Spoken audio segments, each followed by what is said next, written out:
सिद्धार्णं वार्याणं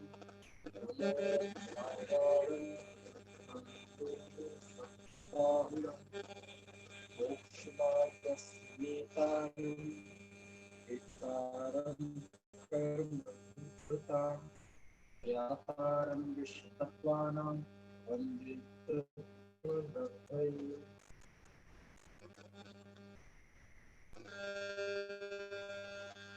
तत्वार्थ सूत्र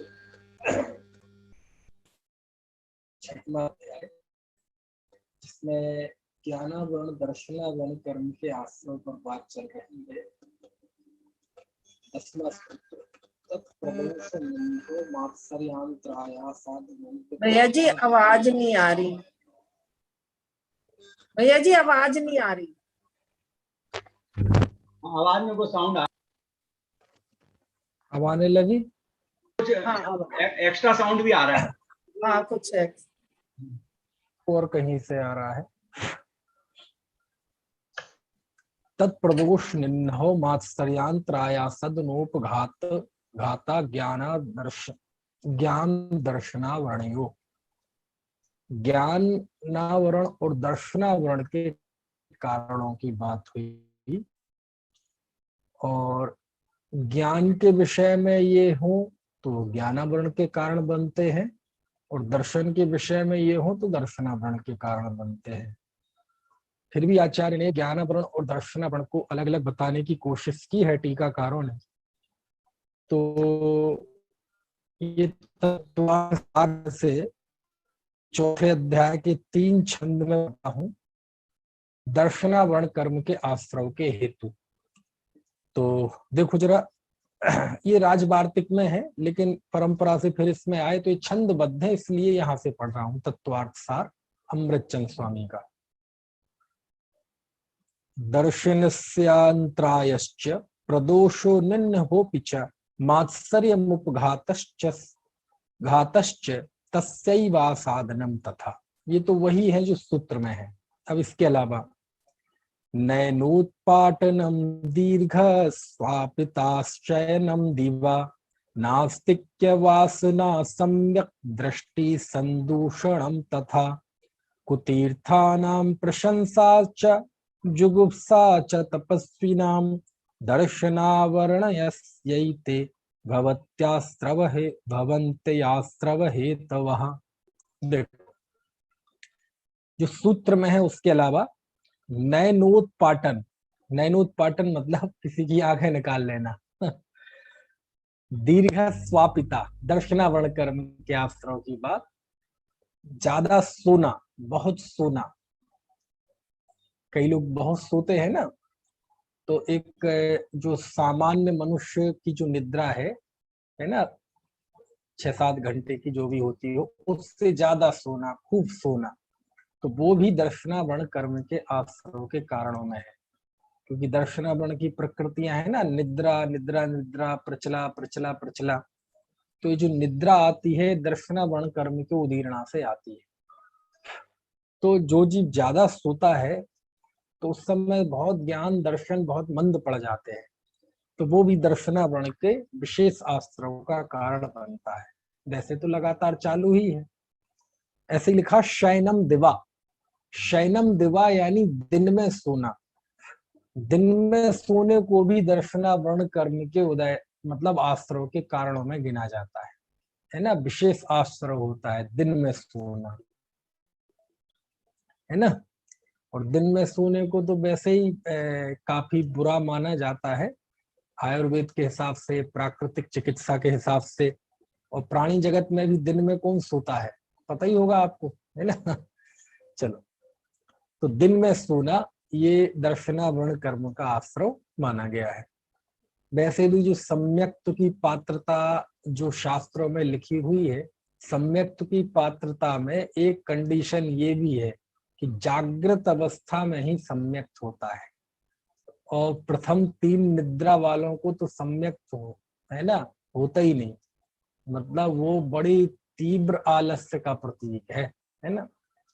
चलो, फिर लिखा नास्तिक्य वासना, अंदर में नास्तिकता की वासना, नास्तिकता का भाव रखना। नास्तिकता मतलब है ना भगवान में, स्वर्ग नरक में, आत्मा में, है ना, इन सब में विश्वास नहीं रखना। सम्यक दृष्टि संदूषणम, सम्यक दृष्टि जीव में सम्यक दर्शन में दोष लगाना। कुतीर्था नाम प्रशंसा, कुतीर्थ की प्रशंसा करना। और जुगुप्सा च तपस्वी नाम, और तपस्वियों के प्रति जुगुप्सा का भाव रखना, है ना, घृणा का भाव रखना, उनके गिलानी का भाव रखना। ये सब दर्शनावरण कर्म के आश्रव के कारण। ठीक है,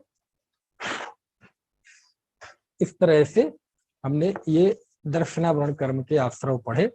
अब हम आगे सूत्र की तरफ बढ़ते हैं। चलो आ जाइए, अब हम 11वें सूत्र की तरफ बढ़ते हैं।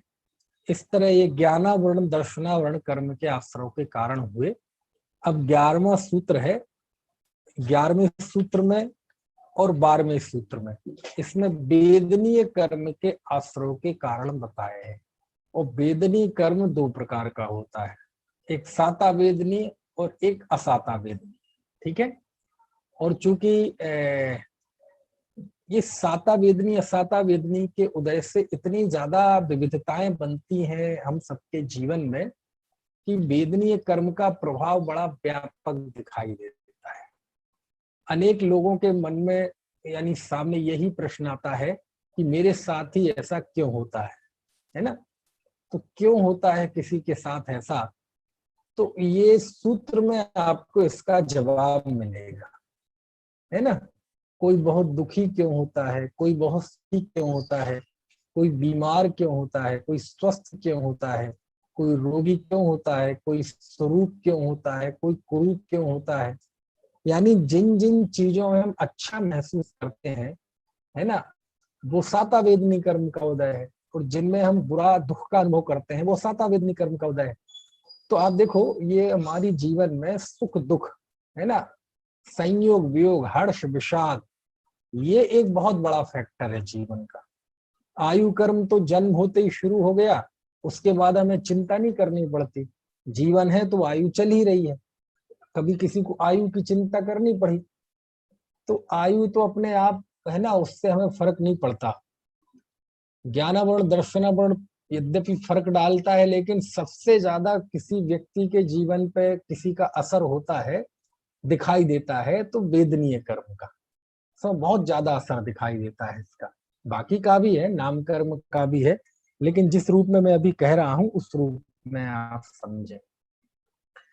तो इन दो सूत्रों में इस बात का जवाब है कि आखिर कोई सुखी क्यों होता है, दुखी क्यों होता है। कई लोगों के ऐसे प्रश्न होते हैं कि पंडित जी हमारी दशा तो ये है, ऐसा भाग्य खराब है कि हम तो सोने को भी हाथ लगाएं तो वो पीतल हो जाता है, और किसी किसी के ऐसा पुण्य का उदय होता है मिट्टी को हाथ लगाए तो सोना हो जाता है। किसी किसी के जीवन में इतना दुख होता है कि कहते भैया इसने तो जीवन में सुख देखा ही नहीं, है ना। कैसे सुख नहीं देखा, बोले बचपन में ही पिता चले गए, है ना, ज्यादा बड़ा हुआ तो माँ चली गई, जैसे तैसे पालन पोषण किया, पढ़ाई नहीं पाया, मजदूरी करनी पड़ी, है, जैसे तैसे थोड़ा सा कुछ हुआ, ब्याह हुआ तो पत्नी कलहकारिणी मिल गई, है ना, और ये हुआ तो मतलब कुछ ना कुछ ऐसा लगे रहा है, जीवन भर कष्ट भोगा, है ना। तो ये जो दुनिया में सुख दुख का वेरिएशन दिखाई देता है, विविधता दिखाई देती है, तो उनका जवाब इसमें है। कैसे है तो देखो, तो इसमें है ज्ञानावरण कर्म का आश्रव कैसे होता है, क्योंकि ये सारी उदय जन्म स्थितियां हैं, सुख दुख हर्ष विषाद आदि, और कर्म का उदय तब होता है जब वह कर्म बंधता है। तो यदि हम वर्तमान में सुख दुख भोग रहे हैं, उसकी परंपरा पर विचार करेंगे कि वो दुख क्यों हुआ, तो कहेंगे वो वैसा पाप कर्म का उदय आया। वह पाप कर्म का उदय क्यों आया, क्योंकि वो पाप आपने बांधा था। प्रश्न वो बांधा क्यों, तो आपने वैसे परिणाम किए। तो कोई भी सुख दुख की यदि हम परंपरा का विचार करेंगे, पीछे चलते जाएंगे, तो हर एक सुख दुख के जिम्मेदार हम खुद ठहरेंगे। ना कोई कर्म जिम्मेदार होगा वास्तव में, और ना कोई नौ कर्म जिम्मेदार होगा। ये कर्म और नो कर्म तो जानते ना आप। देखो थोड़ा समझो इस व्यवस्था को। कर्म और नौ कर्म क्या होते हैं? एक तो होता है कर्म, 8 कर्म, और 8 कर्मों से मिलकर जो एक कारमाण शरीर बनता है, ये दिखाई नहीं देता, ये तो रहता है, दिखाई नहीं देता। ये जो दिखाई दे रहा है इनमें 9 कर्म है। ये शरीर, ये हड्डियां, मांस, खून, ये सब 9 कर्म है ना। और बाहर में चीजें, रुपए, पैसे, मकान, धन, जायदाद, माता पिता, भाई बहन, राष्ट्र, ये सब 9 कर्म कहलाता है। और जो कर्म होता है वो दिखाई नहीं देता। कर्म तो ये समझ लो मास्टर माइंड है। ये 9 कर्म क्या कहलाते हैं? कर्म सीधे दुख नहीं देता आपको। कर्म जो आपको सुखी दुखी करेगा तो वह बीच में उसके कुछ नौकर होते हैं, उसके कुछ वर्किंग हैंड होते हैं।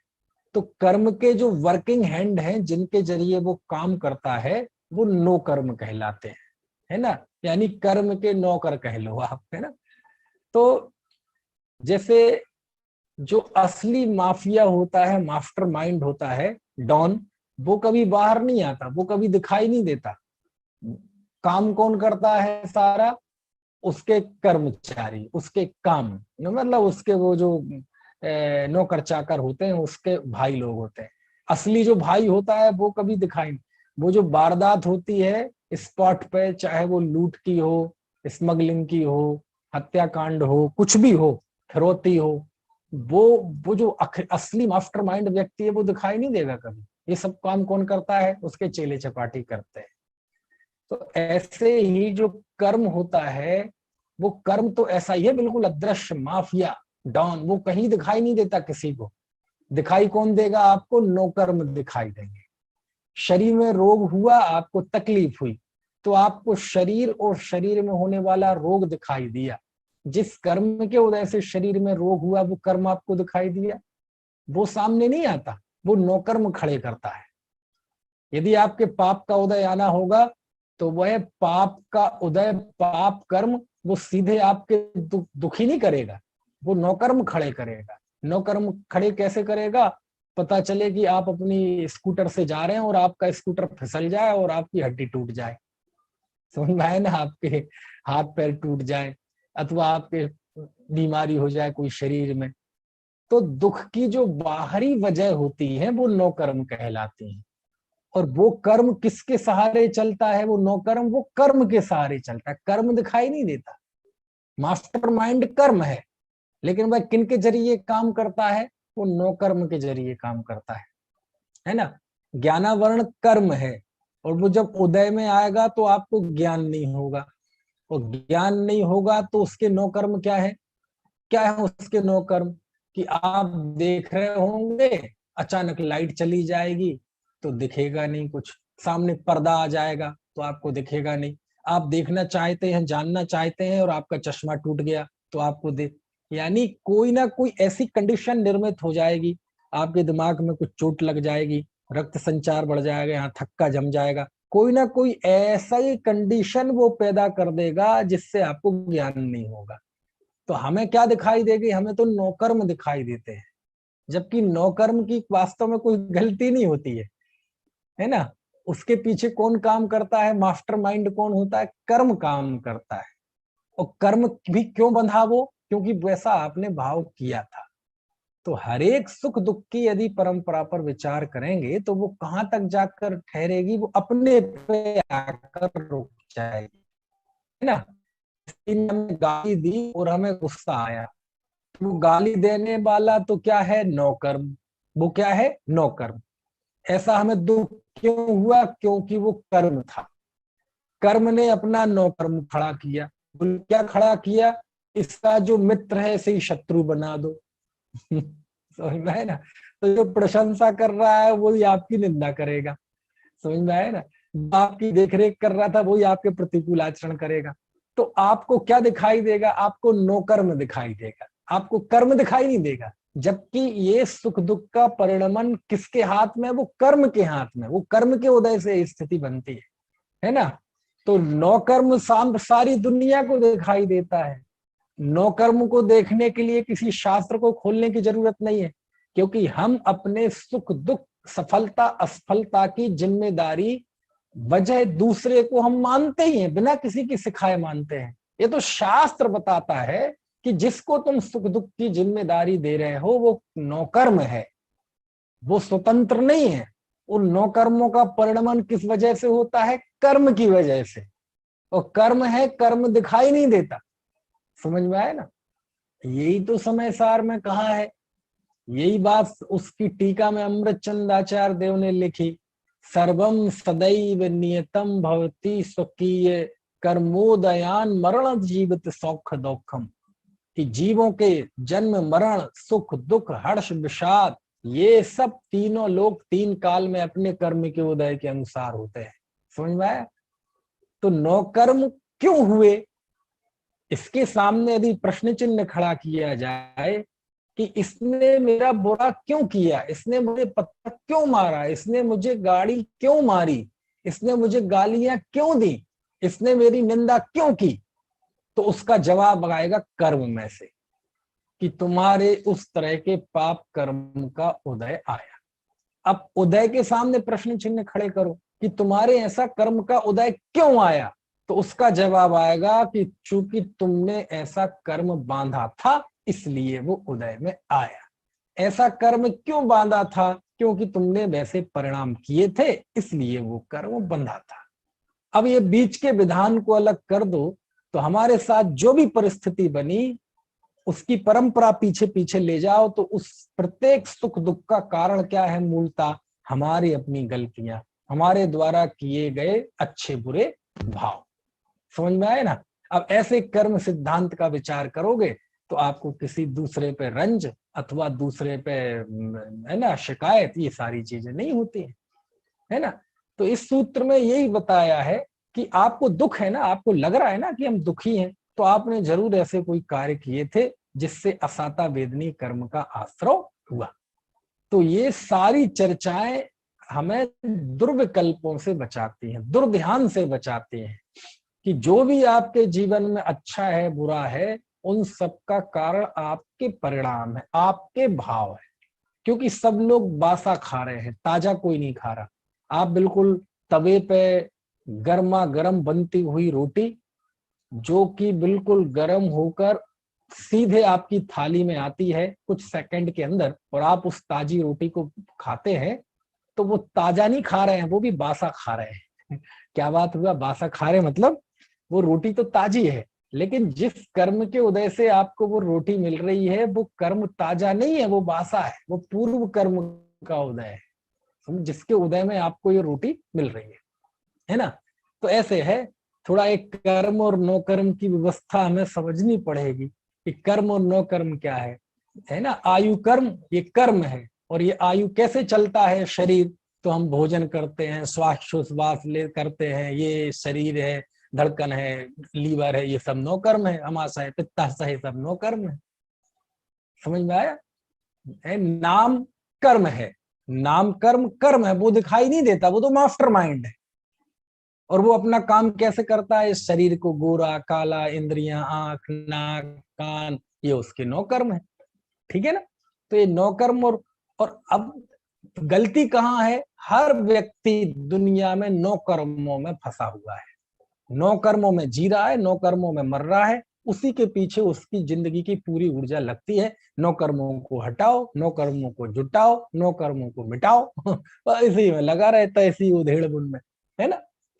देखो, अच्छा, जैसे एक मैं आपको उदाहरण देता हूं, किसी व्यक्ति ने कोई वारदात कर दी, कत्ल कर दिया, और पकड़ा गया, पुलिस ले गई उसे, उस पर केस चला, और जज ने सभी सबूतों और बयानातों के मद्देनजर उसको सजाए मौत सुना दी, फांसी की सजा सुनाई। ठीक है? और फांसी की सजा सुनाई और फिर उसे फांसी दी गई, तो जल्लाद ने उसे एक नियत समय पे उसको फांसी पे चढ़ा दिया, है ना? अच्छा, उस व्यक्ति को फांसी मिली, किसने दी उसे फांसी? उसे फांसी किसने दी? जज ने? अच्छा, तो जज को तो बहुत बड़ा पाप लगा होगा। बहुत सरल उदाहरण दिया है, बहुत सरल उदाहरण। क्या कहा मैंने? कि उसे जो फांसी मिली है वो फांसी का जिम्मेदार कौन है, किसने दी उसे फांसी? तो आप कहेंगे जज ने। अच्छा, जज ने दी, तो जज को तो स्वयं ने, स्वयं के जज को तो पाप लगना चाहिए। नहीं, वो तो जज तो एक है ना, उसका अपनी एक जिम्मेदारी है कि जो उसके पास सबूत बयान आएंगे उसके आधार पे कानून के अनुसार वो सजा देगा। वो कोई स्वतंत्र नहीं है। कौन? जज। उसका अपना एक प्रोटोकॉल है, उसका अपना एक नियम है, उसकी एक धारा, उसे बताना पड़ता है कि मैं ये जो इसे सजा दे रहा हूं ये कौन सी धारा कौन से उसके अंतर्गत दे रहा हूं, बताना पड़ता है। क्यों? क्योंकि वो जिम्मेदार है। किसके प्रति? वो कानून के प्रति जिम्मेदार है। उसे कानून के अनुसार सजा देनी है, इसलिए उसने नहीं दी। अच्छा, तो किसने दी सजा? देश के कानून ने सजा दी, उसे कानून ने फांसी पर लटकाया। अरे भैया नहीं, कानून किसी को फांसी पर लटकाने के लिए नहीं होता, कानून तो प्रजा के पालन के लिए होता है। समझ में आया? वो नहीं नारे लगते थे, अफजल हम शर्मिंदा हैं तेरे कातिल जिंदा है, नारे लगे थे ना आज भी लगते हैं कि अफजल हम शर्मिंदा है तेरे कातिल जिंदा है। तो अफजल, वो अफजल गुरु था जिसने संसद पे हमला किया था, उसे फिर भारत की कानून ने उसे फांसी पे दिया। तो यही तो प्रश्न था कि तुम जो ये नारे लगा रहे हो, अफजल हम शर्मिंदा हैं तेरे कातिल जिंदा है, तो तेरे कातिल कौन है जरा बताओ तो। बोले जिसने फांसी पे चढ़ाया वो जज कातिल है? बोले नहीं। तो कौन है? भारत के कानून ने, संविधान के अनुसार उसे फांसी मिली है तो संविधान कातिल है? बोले नहीं। अरे तो फिर है कौन? तो जनता कातिल है क्या? नहीं, बस डायलॉग है, संवाद है, अफजल हम शर्मिंदा है तेरे कातिल जिंदा है ना। तो कहते किसको तुम कातिल कह रहे हो? संविधान को कातिल कह रहे हो, कानून को कातिल कह रहे हो, उस देश की धड़कन को कातिल कह रहे हो। खैर, तो जज को तो आप मानते नहीं दोषी, तो फिर किसने? कानून। बोले नहीं, कानून तो इसलिए शांति स्थापित करने के लिए होता है।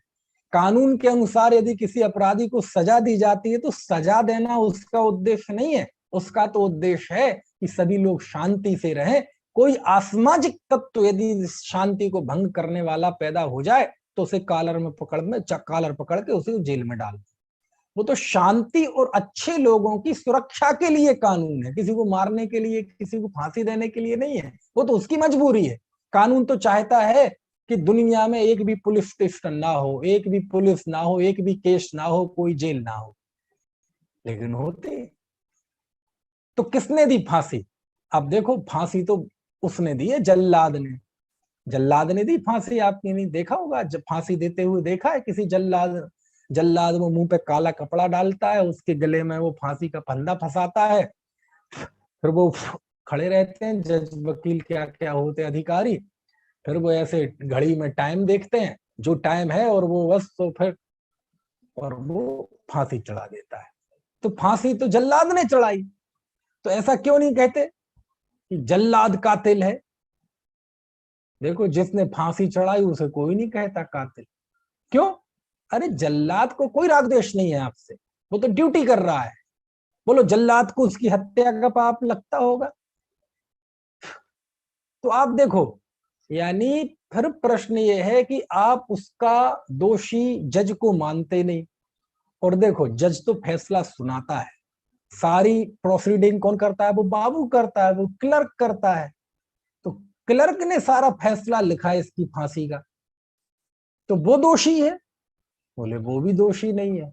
अरे तो है कौन दोषी? अरे उसने फांसी उसने खुद अपने आप को दी है।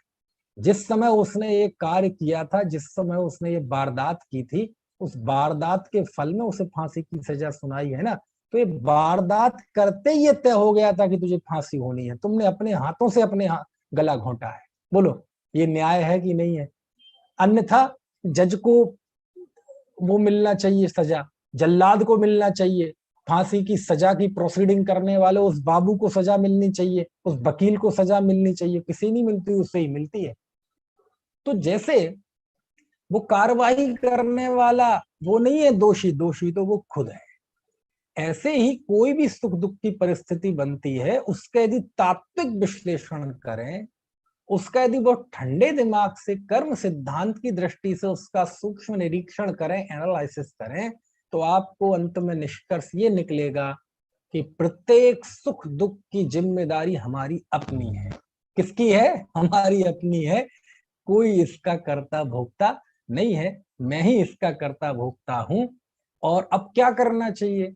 बोले चलो ये तो पूर्व का था, पूर्व कर्म के उदय से आज स्थिति ऐसी बन गई, लेकिन यदि इसे भविष्य में यदि इस सिलसिले को तोड़ दिया तो ये यही ब्रेक हो जाएगी, ये उदय की परंपरा। और यदि इसे नए कर्म बांध लिए तो फिर एक से दूसरा, दूसरे से तीसरा, जैसे एक दिए से दूसरा दिया जलता जाता है, ऐसी अभी उदय में आया और हम फिर आकुलित व्याकुलित हो गए, तो फिर नया कर्म बंधेगा, है ना। तो फिर वो सिलसिला चलता रहता है। और अगली बार जब वो उदय में आता है तो जैसे कोरोना की पहली लहर, फर्स्ट वेव इतनी खतरनाक नहीं थी जितनी सेकंड वेव थी, और सेकंड वेव जितनी खतरनाक है, कहते हैं यदि थर्ड वेव आएगी तो उससे खतरनाक आएगी, है ना। ऐसे ही किसी ने ऐसा पाप किया कि उसके उदय में उसे समझ लो चोट लगी, तो कहते चोट लगी ना, ठीक है, शांति से उसे समता भाव से सहन कर लो, किसी पे दोषारोपण ना करो, ज्यादा आकुलित व्याकुलित मत हो। क्यों? क्योंकि अब यदि हुए दोषारोपण किया तो अब जो पाप बंधेगा वो जब उदय में आएगा तो वो ज्यादा खतरनाक होगा। अभी तो चोट लगी है, अगला पाप का उदय आएगा तो पैर ही टूट जाएगा। तो अब पैर टूट गया तो क्या करे? शांति रखो, इसे समता भाव से बर्दाश्त करो। फिर से यदि आकुलित व्याकुलित हुए, ज्यादा हाथ पैर फटफटाए, लोगों को गालियां दी, उसने ऐसा कर दिया था, उसने ऐसा कर दिया था, रातों की नींद खराब कर लोगे, तो अब फिर से जो पाप उदय में आएगा वो थर्ड वेव और ज्यादा खतरनाक होगी, तीसरी लहर कोरोना की। उसमें ऐसा होगा कि ऐसी चोट लगेगी, पैरालाइसिस हो जाएगा, कई साल जिंदगी लकवे में पड़े रहोगे। समझ में आया ना। तो ये सारी चीजें इन सूत्रों में हैं, है ना। चलो फिर भी ऐसे समझ में नहीं आएगा, थोड़ा देखते हैं। तो ये 11वां सूत्र है। ये 11वां सूत्र ये बता रहा है कि असाता वेदनीय कर्म का आश्रव कैसे होता है, क्या कार्य करते हैं जिससे असाता वेदनीय कर्म का आश्रव होता है ना। यानी असाता वेदनीय यानी जिसके उदय में हमें दुख हो, बस वो असाता वेदनीय। तो हमारे दुखों का कारण इसमें लिखा है, देखो। दुख शोक तापा क्रंदन बध परिदेवनान्यात्म परोभय स्थानान्य सद वेदस्य, ये सूत्र है। क्या है इस सूत्र का अर्थ? तो देखो, आपके सामने सूत्र तो होगा ही, सबके सामने, ऐसा तो नहीं जिसके सामने कोई सूत्र ना हो। ये चलिए इसमें लिखते हैं। पहले आप बीच में शब्द देखो, देवनान्या, ये शब्द लिखा ना, देवनान्यात्म, तो वहां आत्म शब्द है, या में अ की मात्रा आधा ता मा, तो वो या के आगे जो मात्रा है वो आ है, बड़ा आ। तो आत्म, और फिर अगला लिखा परो, परो, परो नहीं है, वो पर है। आत्म मतलब आत्म में, और परो मतलब पर, ठीक है। और तीसरा शब्द लिखा रोभय, रोभय लिखा ना, रोभय नहीं है, वो उभय, उभय, पर उभय। तो 3 शब्द देखो आप, आत्म, पर और उभय। आत्म मतलब मैं, आत्मा, पर मतलब सामने वाला दूसरा कोई, और उभय मतलब मैं भी और दूसरा भी, ठीक है। मैं दूसरा दोनों, आत्म पर उभय, तीनों शब्द का अर्थ आप समझ गए। आत्म पर उभय, मैं दूसरा, मैं और दूसरा दोनों। तो क्या? तो अभी देखो, अब देखो आप, दुख शोक ताप आक्रंदन बध परिदेवन, ये 6 देखो आप सूत्र में, सबसे पहले ये 6 लिए, दुख शोक ताप आक्रंदन बध और परिदेवन, परिदेवनान्य, ठीक है, परिदेवनानी, है ना, ऐसा है वो। आत्म पर और उभय स्थानान्य असद वेदस्य, यानी अपने में, पर में और उभय में, क्या? दुख शोक, ताप, आक्रंदन, बध और परिदेवन, ये असाता वेदनी कर्म के आश्रव के कारण है। शुरुआत में जो 6 लिए, दुख, शोक, ताप, आक्रंदन, बध, क्रंदन, बध, परिदेवन, इन 6 को 3 जगह लगाना है। आत्म, स्वयं में, पर, दूसरे को और दोनों को। दुख, स्वयं दुखी होना,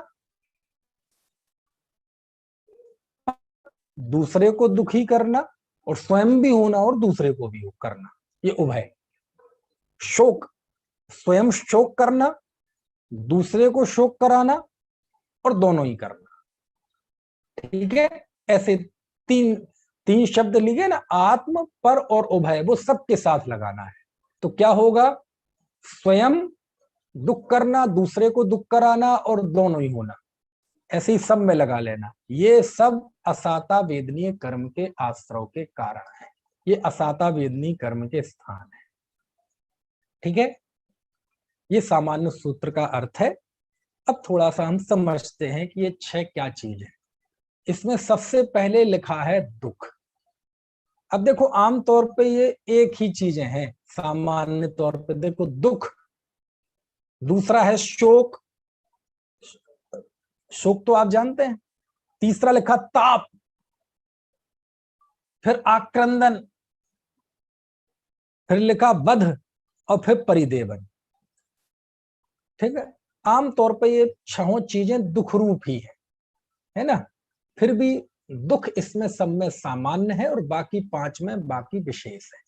यदि एक 2 नय होते ना, एक द्रव्यार्थिक नय और एक पर्यायार्थिक नय, तो द्रव्यार्थिक नय जो सामान्य को विषय करता है और पर्यायार्थिक नय जो भेद को विषय करता है। तो जैसे कष्ट, पीड़ा, रोना, बिलखना, पश्चाताप करना, दुखी होना, बैर भाव में जलना, ये सब दुख की ही विशेष चीजें हैं। ये सब में एक कॉमन चीज क्या है? दुख है ना। तो ये सभी चीजें द्रव्यार्थिक नय से एक दुख है और पर्यायार्थिक नय से इसमें भिन्नता है ना। तो इसमें पहला लिखा दुख, तो आगे के जो 5 हैं वो भी दुख रूप ही है, लेकिन पर्यायार्थिक नय से विशेष बताने के लिए उनको अलग अलग शब्द दिए है ना। जैसे अपन कहते हैं कि अंग्रेजों ने भारतीयों पर बहुत अत्याचार किए, तो अत्याचार में क्या क्या किया, तो फिर कितने ही बता दो। उनने जगह जगह है ना कर लगाए और उत्पीड़न किया और जलियांवाला बाग हत्याकांड में ये किया, और वो फिर वो विशेष विशेष कितना ही बताते जाओ, और जितनी भी बातें करते जाओगे वो एक शब्द में आ जाएंगी, किसमें? अत्याचार। समझ में ना। तो अत्याचार मतलब द्रव्यार्थिक नय, क्योंकि उसमें बहुत सारी चीजों को इकट्ठा कर दिया और एक एक क्रिया की बात बताओगे तो वो कहलाती है पर्यायार्थिक नय, है ना। तो सबसे पहला है दुख, स्वयं दुखी होना, पीड़ा रूप परिणाम, ये दुख है। दूसरे को दुखी कर देना और दूसरे को भी करना और स्वयं भी दुखी होना, ये असाता वेदनी कर्म के आश्रव का कारण है। बोलो आप, दुखी होना ये असाता का कारण है, दुखी होना ये असाता कर्म के कारण है। तो क्या करें? दुखी ना हो हाँ, दुखी ना हो। समझ में? इष्ट का वियोग हो जाए और अनिष्ट का संयोग हो जाए, है ना, अपना कोई बिछुड़ जाए और अप्रिय वस्तु का संयोग हो जाए, तो जो दुख होगा, तो दुख होगा कि नहीं होगा? बोले हाँ होगा। तो जो होगा ना वो असता वेदनी कर्म के आश्रव का कारण है। अब पूछते आप दुख क्यों होता है, दुख क्यों होता है, दुख क्यों होता है? और जो दुखी हुआ ना उसकी परंपरा पर विचार करोगे, पीछे जाओगे तो उसके परंपरा में यही मिलेगा कि तुम बहुत दुखी होते थे ना, बस ये दुखी होना असाता वेदनी कर्म के आश्रव का कारण है। समझ में है? इसलिए तो कहा है, किसे कहा साधु, श्रमण किसे कहा? जो समता भाव में स्थित हो उसे श्रमण कहा है। अरि मित्र महल मसान कंचन कांच निंदन थुति करन अर्घाव तारन असि प्रहारन मैं सदा समता धरन। समझ में है ना? कितना बड़ा काम है, कितनी आसानी से हम पढ़ जाते हैं। सुखी दुखी नहीं होना, सुख दुख में समानता का भाव, ये समता भाव है। और ये जो दौलत राम जी की पंक्ति सुनाई ना, ये मूल में तो आचार्य कुंद कुंद देव की पंक्ति है। गाथा वहां श्रवण का लक्षण बताया और लिखा, समसत्तु बंधु बग्गो समसुह दुखे पसंसड़िंद समो समलोठु कंचड़ों पुण जीवित मरणे समो समणो। कि किसे कहते हैं श्रवण?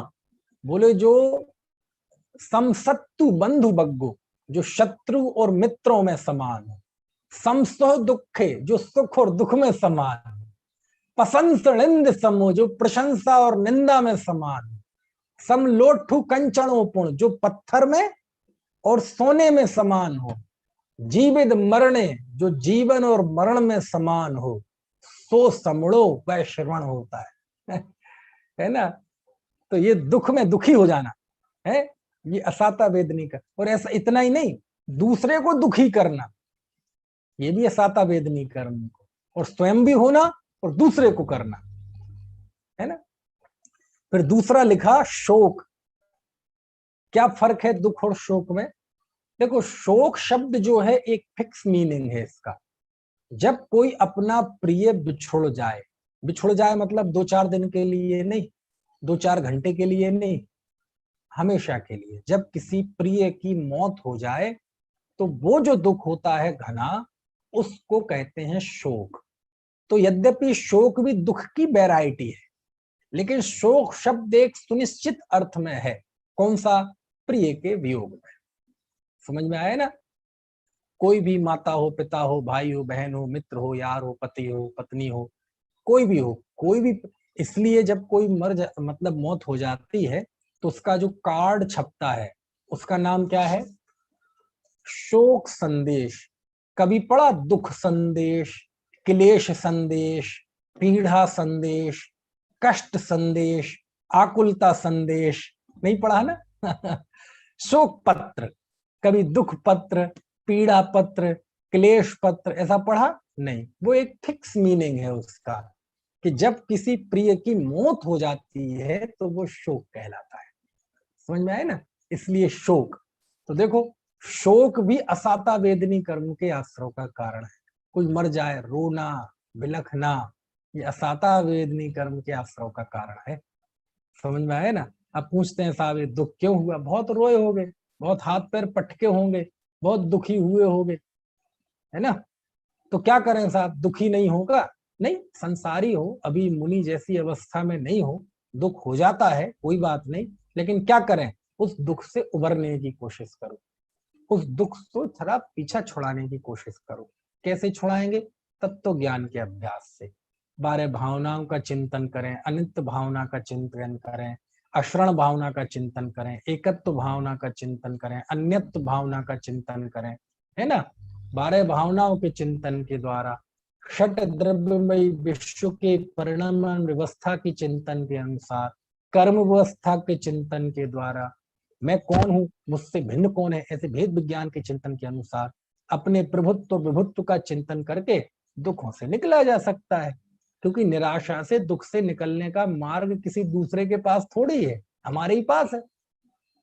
समझ में आया ना?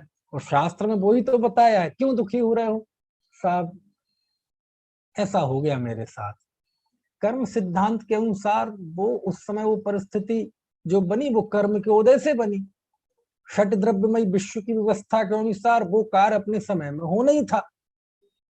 ऐसा चिंतन करें, है 12 भावनाओं का चिंतन करें कि भैया ये तो राजा राणा छत्रपति भववन में जी भर घूम चुका है ना, इससे तुम्हारा क्या घटा। मैं एकाकी एकत्व लिए सभी आते, तंधन को साथी समझा था सब। तो ये जितनी भी बातें शास्त्रों में कही हैं, ये इसी से निकलने के लिए तो है। ये जो तुम दुखी होते रहते हो, शोक में डूबे रहते होते हो, है ना। और पंडित टोडरमल जी ने तो क्या वर्णन किया मोह की महिमा में, कि शरीर को जला देंगे तो मुझे ही जला देंगे, पुत्र रहेगा तो मैं रहूंगा, ऐसे ऐसे पागलों की भांति बकता है। देखना आप मोह की महिमा पढ़ना 4थे अध्याय में, तो वो सब क्या है, यही तो है, दुखी, हमेशा दुखी। माने सब कुछ सही सही भी हो तो भी वो दुखी रहते हैं, सोना भी बरस रहा हो तो भी दुखी रहेंगे, अरबों रुपए आ जाएं तो 700 रुपए कम रह गए, बताओ वो और आ जाते तो मतलब वो दुखी रहता है, हर स्थिति में दुखी दुखी दुखी, है ना। तो कहते चलो अभी तो थोड़ी अनुकूलता है, लेकिन ये जो दुख का पीड़ा का अनुभव करते हो लगातार, इससे ऐसा कर्म बनेगा कि भविष्य में बहुत भयंकर दुख होगा, है ना। तो ठीक है, दुख और शोक, दुख और शोक में फर्क आपको समझ में आ गया कि नहीं। जो शोक है वो दुख तो है, लेकिन सभी दुख शोक नहीं है, समझ में आया ना। जैसे सभी तीर्थंकर भगवान तो है, लेकिन सभी भगवान तीर्थंकर नहीं है। ऐसे प्रत्येक शोक, प्रत्येक जो दुख है वो शोक नहीं है ना। हमें शरीर में चोट लग गई तो वो दुख तो है, लेकिन शोक नहीं है। लेकिन जो शोक है वो दुख है ना, क्योंकि दुख तो समझ लो कलेक्टिव वर्ड है, वो तो एक सामान्य संज्ञा है, वो द्रव्यार्थिक की वक्षा है। और शोक जो है वो एक स्पेशल कंडीशन को लिए हुए है, ठीक है। तो स्वयं शोक युक्त होना मतलब स्वयं दुखी होना, शोकवान होना, दूसरे को शोक वाला कर देना, और दोनों ही होना, है ना।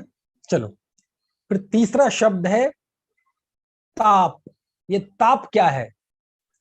ताप यानी अपमान हो जाए ना किसी का, उसमें जलते रहना, रातों में नींद नहीं आना, करवटें बदलते रहना, समझ में आया। ये कहलाता ताप। जैसे ताप में तपता है ना व्यक्ति, बुखार आता है, तो ये आत्मा का बुखार है, ये फीवर है। किसका फीवर? आत्मा का फीवर। जैसे शरीर में फीवर होता है तो शरीर जलता है, उसको टेम्परेचर नापो तो निकलता है 101, 102, 103, 104, 105। मेरे समझ से 105 से ज्यादा तो नहीं जाता होगा, जाता है कि है? तो कितने, तो ऐसे ही आत्मा का फीवर है। इसमें क्या होता है? व्यक्ति अपमान की ज्वाला में जलता रहता है, उसने मुझे ऐसा कहा, उसने मुझे ऐसा कहा, देख लूंगा, देख लूंगा, देख लूंगा, मौका आने दूंगा, देख लूंगा। उसकी हिम्मत कैसे हुई ऐसा कहने की, है ना। छोड़ूंगा नहीं इसे, छोड़ूंगा नहीं इसे। एसी चल रही है, बढ़िया नरम डल्लप के गद्दे हैं, लेकिन फिर भी जल रहा है। बाहर में ठंडक है, लेकिन आत्मा जल रहा है। बाहर में गद्दे नर्म हैं, लेकिन भीतर कांटे चुभ रहे हैं। ऐसा कैसे कह दिया उसने, ऐसा कैसे कह दिया, मुझे उसी समय उसे जवाब देना चाहिए था, है ना। ऐसे ऐसे ऐसे, ऐसे जलना, ऐसे अंदर में, है ना, वो कांटा चुभते रहना, चुभते रहना, रातों की नींद खराब हो जाना, मन नहीं लगना। और आपको पता है बीमारी वजह से आती है, ब्लड प्रेशर, शुगर, दुनिया भरे की, है ना। है। तो ये कहलाता ताप। ये क्या कहलाता है? ताप। और बताया था ना मैंने, वो एक तरफा जल रहा था। कौन? कमठ। कमठ जल रहा था ना एक तरफा। पार्श कुमार को कोई मतलब नहीं था उससे, लेकिन वो एक तरफा जलता रहा, एक तरफा जलता रहा। आपने देखा होगा ना, जो व्यक्ति ईर्ष्यालु होते हैं एक तरफा जलते रहते हैं, चलते रहते कि नहीं है। किसी का अपमान, किसी का किसी ने अपमान ना भी किया हो, तो कई बार व्यक्ति को लगने लगता है कि इसने मेरा अपमान किया, समझ में आए ना। जलता रहता है, किया है तो, नहीं किया है तो, बस ये अपमान की ज्वाला में जलता रहता है, चलता रहता है। देख लूंगा इसको, और फिर वो कसमें खाता है? जब तक मैं इनका सर्वनाश नहीं देख लूंगी, तब तक मैं अपने बाल नहीं बांधूंगी। दिखाया है ना महाभारत में द्रौपदी ने, जब तक मैं इसका नाश नहीं कर दूंगा मैं अपनी चोटी नहीं बांधूंगी, चाणक्य ने, है ना। तो उसका भी अपमान हुआ था कि नहीं? क्या अपमान हुआ था कि राजा नंद ने उसे फिकवा दिया था चोटी पकड़ के। तो इतिहास में वो घटनाएं तो बड़ा अच्छे रूप में देखी जाती है ना, क्योंकि उस कषाय भाव ने रास्ता पलट कर दिया और राजनीति को बदल दिया। एक इतने बड़े शक्तिशाली राजा को पद से च्युत कर दिया और वो इतिहास बन गया। और वो आचार्य चाणक्य की आचार्यता, गुरुता के लिए वो किससे कसीदे कसे जाते हैं। तो ऐसे ही जब कोई अपमान हो जाए तो उसकी मन ज्वाला में जलते है ना, वो अपन को लगता है कि मैं, है ना, पता नहीं चलता। लेकिन जैसे दीमक होती ना, दीमक, दीमक वो सामने से तो ये दरवाजा बिल्कुल साफ सुथरा दिख रहा है, अलमारी साफ सुथरी दिख रही है, लेकिन भीतर दीमक लग जाती है तो पूरे को खोखला कर देती है। तो एक दिन ऐसा आता है कि एक ठोकर में